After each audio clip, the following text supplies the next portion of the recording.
Puisqu'on parle de relation, faut que je te parle de ce mec. Je pense à lui tout le temps, du matin au soir, du soir au matin. Mais je suis obsédée par lui, et pourtant, j'ai pas envie. Enfin, je veux dire, je choisis pas, je pense à lui tout le temps sans le vouloir.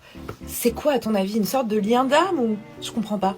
Est-ce que t'as déjà entendu parler de la limérance? Parce que ça ressemble vachement à ça, ton truc. Non, jamais entendu parler. C'est quoi? Vas-y, explique.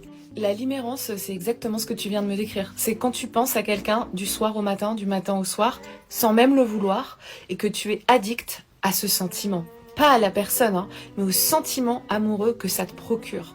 C'est un peu comme si ce sentiment venait combler un manque de dopamine, par exemple, ou un manque intérieur, quelque chose que tu n'arrives pas à combler par toi-même. Ça arrive très souvent aux personnes TDAH ou aux personnes très anxieuses, ou qui souffrent de stress post-traumatique, par exemple. On appelle ça la maladie de l'amour parce que c'est très souffrant pour la personne qui vit ça. Et bien souvent, les sentiments ne sont pas réciproques ou la relation est platonique. Et d'ailleurs, c'est ça qui entretient la limérance. C'est cette quête, en fait, dont tu deviens accro. Et ça n'a rien à voir avec la personne, mais bien avec ce vide qui existe à l'intérieur de toi et qui est à combler par toi-même. Mais oh my god, j'ai l'impression que tu décris ma vie entière là.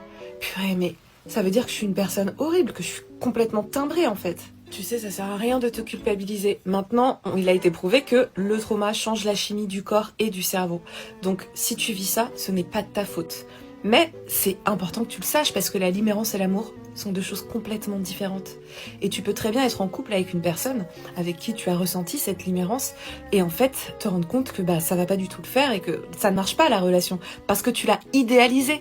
Et cette personne, tu n'es pas amoureuse d'elle, tu as juste projeté sur elle une dépendance.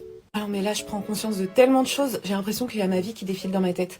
Et du coup il y a des solutions pour sortir de ça, je t'en supplie. Tu sais bien que d'un point de vue spirituel, on ne vit jamais les choses par hasard. Cette limérance, elle vient t'apprendre à t'aimer radicalement, à ramener toute l'énergie vers toi, toute cette énergie-là que tu diriges vers l'extérieur, vers les autres, elle t'invite à la ramener complètement vers toi et de t'aimer radicalement, d'être vraiment dans cet amour de toi-même. Avant toute chose, la limérance, elle est pas là pour te pourrir la vie, elle est là pour te montrer qu'il y a un dysfonctionnement et t'accompagner vers le véritable amour. Parce qu'au final, c'est juste ni pour toi, ni pour l'autre personne, cette façon de fonctionner.